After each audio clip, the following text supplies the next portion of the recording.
Bueno, yo soy María Rita Alarcón, profesora de El Retorno. Trabajé 33 años, fui fundadora de la escuela Miguel Cuervo Arauz. Llegué un 23 de octubre del año 68. Cuando llegamos, a mí me tocó entrar a pie desde San José. No había sino una trocha, no había transporte. Cuando llegué, pues llegué aquí al pueblo, las casas eran de Paroy, en tierra. Llegué a una casita que habían fabricado unos primos que se habían venido adelante. Ellos habían construido la casa allí al frente de lo que es la iglesia hoy. Le habían puesto piso de yaripa, las paredes de yaripa y el techo era de madera de astillas de madera. El agua se conseguía en manas. Yo eso en mi tierra yo nunca conocí ese término de manas. O sea, un hueco que hoy en día son aljibes. No habían servicios sanitarios, tocaba salir al rastrojo. Nos alumbrábamos con mechones de petróleo.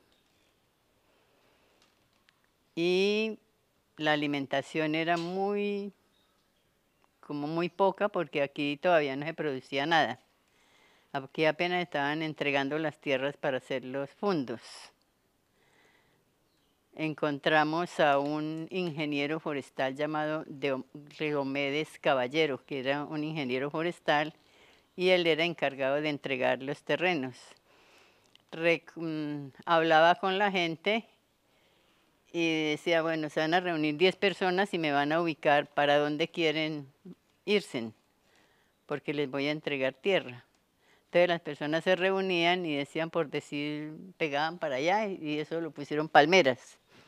Entonces él les entregaba 50 hectáreas como frente de la trocha y lo que ellos quisieran visualizar ahí para allá. Entonces hacían las trochitas separando eso.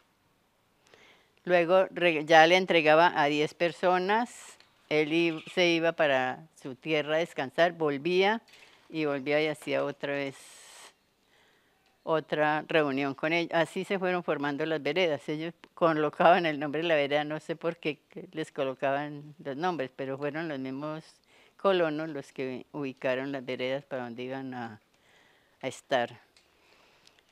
En ese entonces no había plata para pagar obreros, no había plata para alimentarlos. Entonces, ¿qué hacían? Se llamaba vuelta de mano. Todos se reunían, iban y le tumbaban una hectárea inicialmente a esa persona para que tuviera donde sembrar maíz, que era lo que más rápido. 3, 4 meses ya teníamos mazorcas y así se iban yendo. Entonces todos tenían que ir a todos los espacios donde les ayudaban. Y así se fueron formando las fincas. Yo cuando llegué, pues llegué en octubre, no había espacio, pues escuela, pero me había mandado a llamar el comisario de ese entonces, Narciso Matos, me mandó una notica con el primo, que si quería venir a prestar los servicios de maestra, pues que me viniera, que aquí iba a tener trabajo. Entonces, pues yo me vine para empezar en enero. Casi me devuelvo porque qué cosa tan horrible, no había nada. Todos los ranchitos eran de pie, ¿cómo se dice? Pie. Solamente hacían el techo y abajo nada porque se le tenía miedo al tigre. Todavía había mucho tigre aquí, entonces había que hacer una fogata abajo donde se cocinaba y luego treparnos en una escalera y dormir allá en el zarzo. Pues de miedo al tigre. Yo nunca vi un tigre ni nunca lo escuché. Y cuando ya empezamos a trabajar, a mí me tocó empezar con un grupo de 45 alumnos, porque ya estaban haciendo las escuelas. Don Luis San Martín tenía como 7 mulas y él fue el que nos arrimó la greda para formar los bloques e ir armando. Nos tocó armar las mesitas y las sillas de los niños con esos bloquecitos así, armarles así, ponerles una tabla para sentarse y una tabla para escribir. Pero como los inviernos en esa época fueron tan crudos, eso llovía terriblemente y íbamos al otro día y estaban desparpajados, derretidos. Otra vez a buscar los bloques que tenían guardados y armar nuevamente lo que había desbaratado.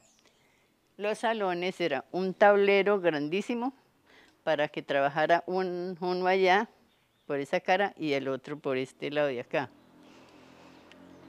Tenía niños en primero de 15, de 16 años y había niños de todas las partes de Colombia.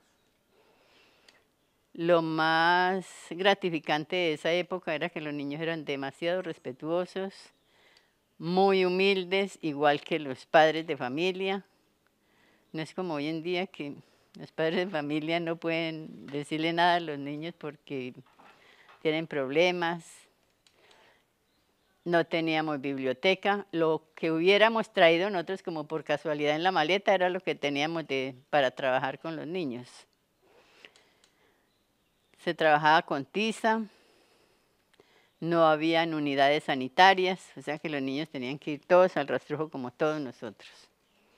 Se duró mucho tiempo así, mientras que ya armaron las aulas y allá empezó la primaria. Terminaron 5 niños de quinto y con eso se empezó el bachillerato. Y ahí se fue formando, ya fueron llegando más colonos y se fue formando ya el colegio. Pues ya en forma, yo llegué en el 68 y en el 69 empezamos una cosa muy, muy elemental, porque no había nada. Cuando eso se trabajaban jornadas de todo el día, los niños debían de llegar a las 8 de la mañana, los despachábamos a las 11:30 porque venían de muchas veredas y muy lejos. Cuando ya el invierno, entonces los niños no podían regresar porque los caños se crecían y el peligro para ellos de volverse, entonces ya ahí fue donde el gobierno, acá en el Baupés, ya dijo pues que había que hacer una sola jornada, que llegaran a las 8, se fueran a la 1 y ya no regresaran. Y al otro día otra vez lo mismo, entonces ya no trabajábamos mañana y tarde. Como el gobierno americano viendo o pidieron ayuda, entonces vinieron Cáritas. Entonces Cáritas era una entidad que mandaba, cuando mandaron a las juntas de acción comunal, mandaban muy buenos productos, leche, queso, pollos enlatados, mucha salsa de tomate, pasta, queso, esa bienestarina, entonces se les hacía colada a los niños y se les daba con una torta de avena que también mandaron. Entonces eso ayudó muchísimo a las familias porque era para los niños en la escuela y se les daba en la Junta de Acción Comunal a los padres de familia en la casa. Entonces eso nos ayudó muchísimo. Eso fue como en el 92 que se segregó la comisaría.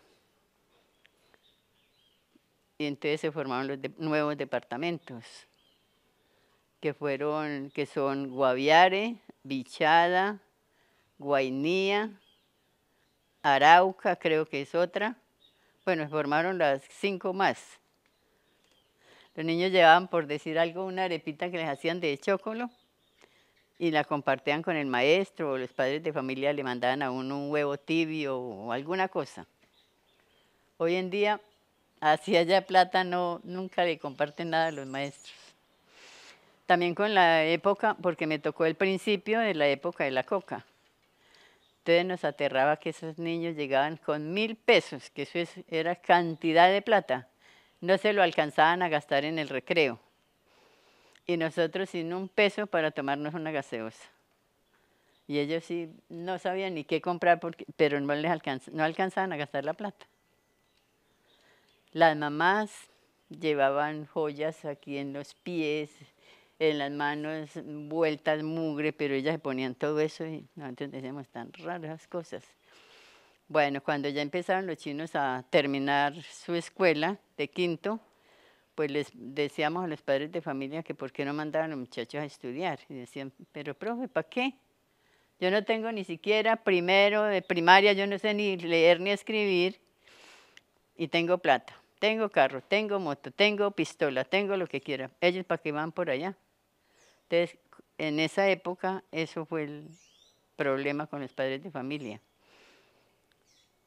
Ya entonces ya vino el problema con la guerrilla, pero la guerrilla en ese entonces era como educativa. Ellos no fueron, ellos se volvieron agresivos y se metieron en el narco y se dañaron, porque ellos hacían muchas como comitivas, convites para arreglar trochas, para hacer puentes. Cuando estábamos ahí en la escuela, varias veces nos llevaron a nosotros al campo. Una vez estábamos ahí trabajando, yo tenía a los niños encerrados, habían salido a recreo, habíamos regresado y yo me quedé con los niños en el salón. Yo no sabía ni qué estaba pasando afuera. Ya habían sacado a todos los profesores y los tenían ahí en la esquina, esperando unos carros para que los llevaran por allí, por ahí cerquita de Canoas. Entonces yo como no escuchaba nada, yo me asomé por la ventana cuando estaban una chinona guerrillera. ¿Usted qué hace? Yo no, estoy con los niños. Dijo, hágame el favor, los despacha ya. Les dice a los niños que digan en la casa que nosotros nos los llevamos para el campo. Y los niños deben irse ya para la casa. Ah, yo andaba en media velada, en taconada. Yo dije, no, déjenme ir a la casa, yo me quito esto. Así se va. Ya me encaramarme en un carro y nos llevaron. Pero eso ni miedo le daba a uno porque en esa época no. Y fuimos y nos metieron en una trochita, una casa desocupada que había para vieja. Y uno pensaría que esa gente era muy intelectual. Nada. Simplemente para ese viaje por allá, perder la mañana a los niños de clase para decirnos que nosotros debíamos de decirle a los padres de familia que sembraran comida, que sembraran yuca, que sembraran plátano, que la vida no iba a seguir así.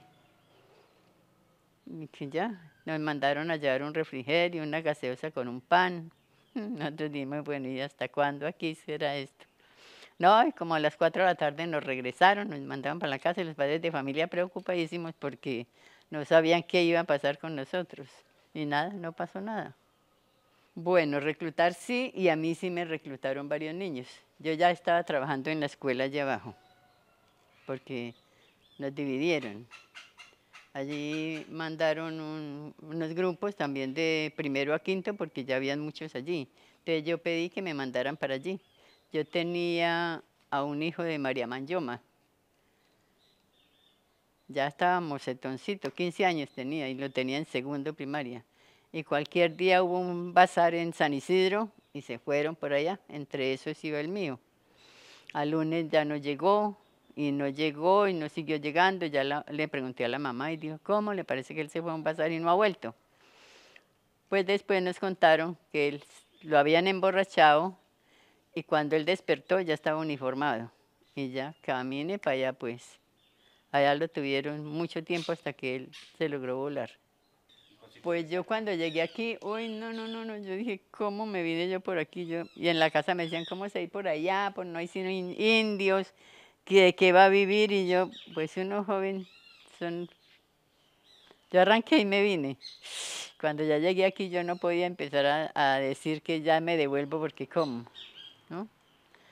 Pues que nosotros nos reuníamos y nos poníamos a ver, pues eso, nosotros no nos ganábamos ni siquiera 1.000 pesos. El sueldo de nosotros cuando nosotros llegamos aquí era 900 pesos. Ni 1.000, nada. Un bulto de cemento valía 40 pesos. 40 centavos serían porque me decían a mí, ¿y usted por qué no construyó más? Pues dije, no, si yo me ponía a comprar cemento no comía.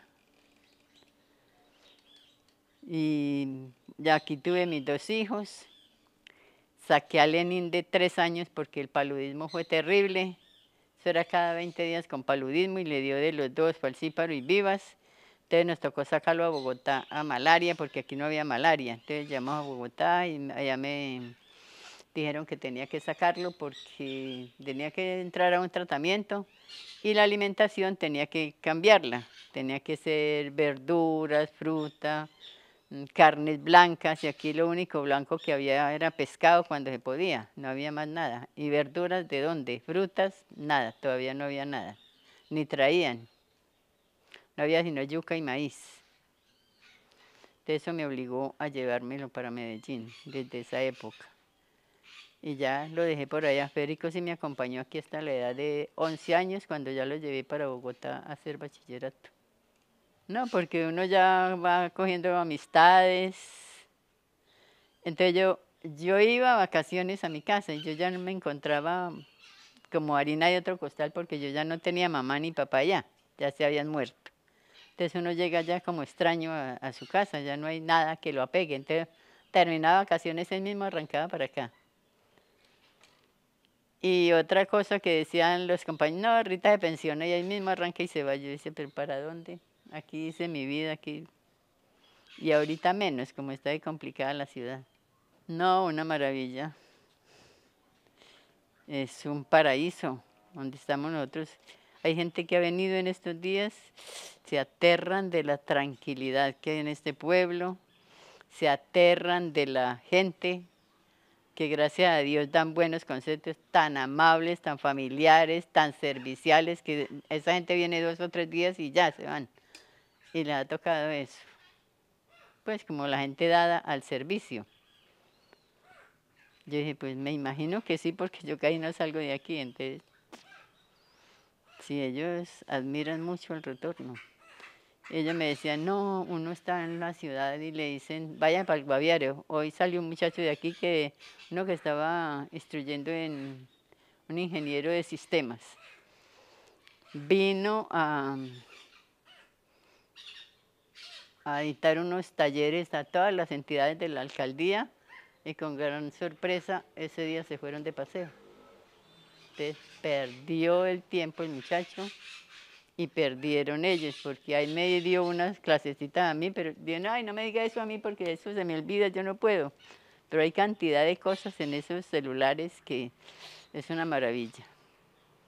Entonces yo le dije, ese celular, vamos para que los profesores se acaben. Dijo, sí.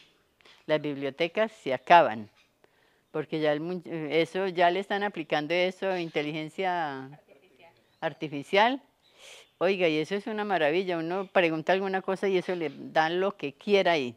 Entonces los chinos, ¿para qué van a ir a buscar un libro? Entonces, eso sí está muy grave, gravísimo.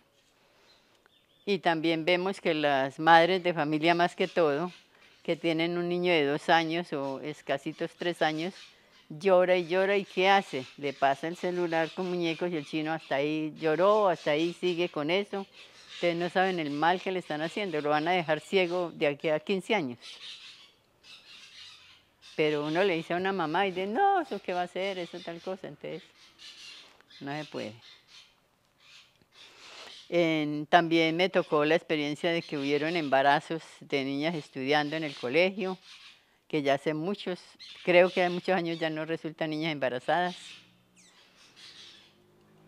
También, pero tampoco fueron tan drásticos de decir se tiene que retirar, usted no puede estar aquí, no, continuaron ahí. Ahora me comentan que hay el flagelo de la droga dentro del colegio. Entonces yo no sé la policía qué hace, porque ellos están visibles aquí en el pueblo y no sé qué función tengan que hacer o si es que tiene que venir un grupo de antinarcóticos para que atienda eso o qué. No sé, por decir algo, yo me crié en un hogar donde las mamás eran concentradas con los hijos, pendientes de los hijos, pero hoy en día no. La china sale, se va, porque me ha tocado ver hasta hijos de profesores. Mami, voy para tal parte, pero ¿con quién va? ¿Con quién viene? Ni a qué horas, ni nada. Entonces eso me parece terrible. No, yo no hubiera sido capaz de criar un hijo así. A pesar de que mis hijos son sanos, terriblemente sanos. Porque nunca, pues ir a baile y todo, pero ni un trago, ni un cigarrillo, ni nada. Totalmente sanos. Hoy en día un muchacho termina su carrera y lo primero que viene es a reunirse con los amigos a tomar y a gastarse el sueldito y lo que sea porque los estoy viendo. Entonces uno dice, pero qué conciencia tienen los muchachos cuando los han educado con un sacrificio tenaz, porque no es que han sido sobrados. Cuando yo llegué al momentico, montaron un puesto de salud, El enfermero que trajeron era Gabriel Herrera, le decían por apodo Rasputín. Buen elemento. Hacía de todo como un médico. Era tolimense. Y venían muchas brigadas de salud por el gobierno. Venían venían a peluquear, venían a todo lo de la salud lo hacían, traían las remesas, traían herramientas para el campesino. Hubo mucha ayuda, en esa época hubo mucha ayuda.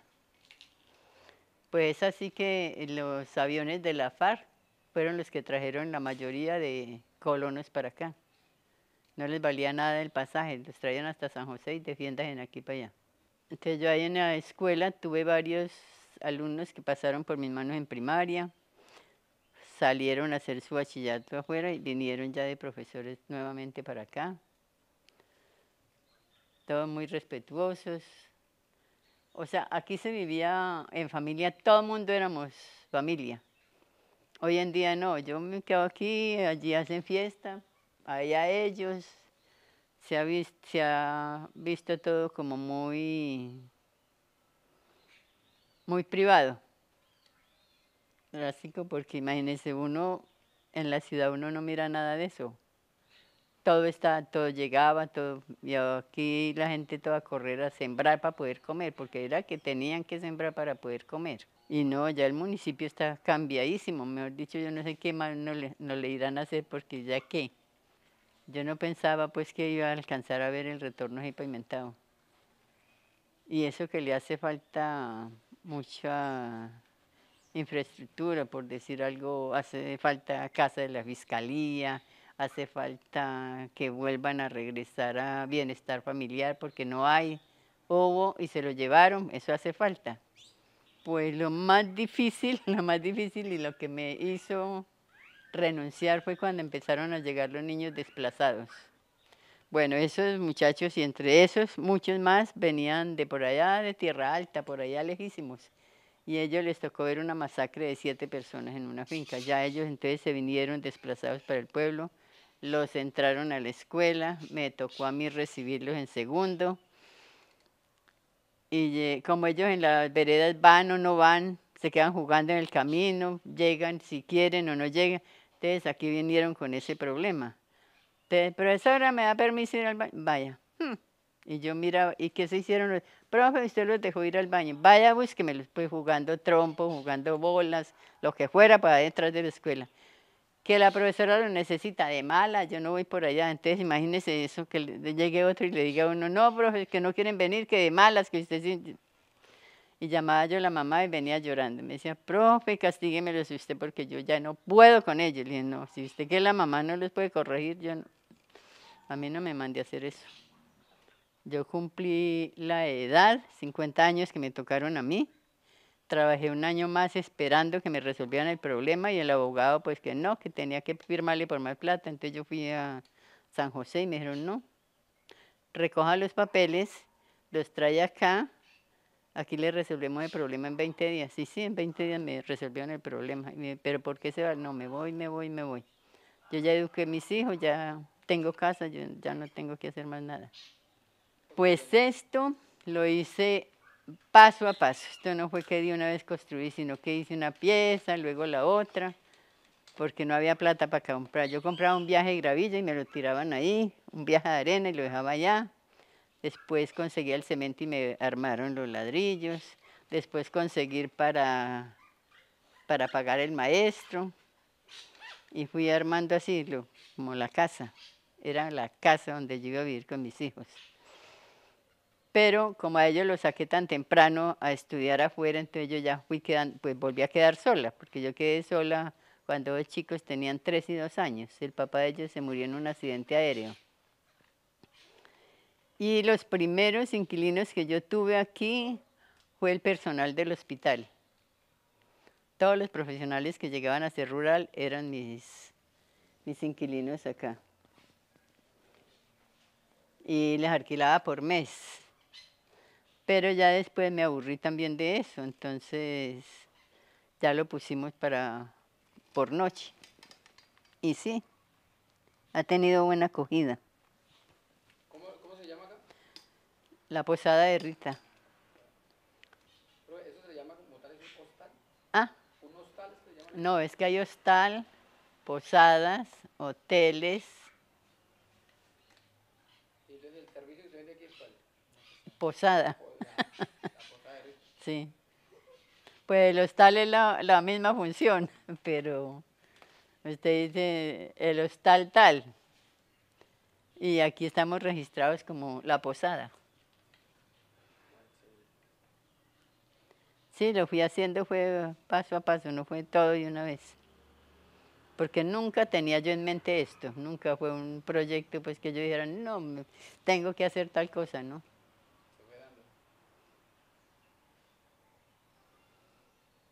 Entonces todos los que vienen me buscan porque estamos en la página por ahí, y entonces vienen buscándome y me dicen, pero no tiene letrero, ¿por qué? Le dije, pues muy sencillo, no se le ha puesto letrero porque como hubo una época tan difícil que uno no conocía a nadie, entonces yo no me podía someter a recibir gente que yo no conociera, entonces sin letrero se pasa desapercibido. Pero estamos con los papeles en regla, todo está para agradecerle al Ministerio de Cultura que haya mandado a estas personas a visitarnos y para que empecemos a hacer realmente una reseña histórica de lo que ha sido el nacimiento de este municipio. Hay personas muy valiosas, hay personas que le han dedicado mucho tiempo a lo que hoy le estamos dejando a las futuras generaciones. Y esperamos que a ellos les toque mejor de lo que nosotros vivimos.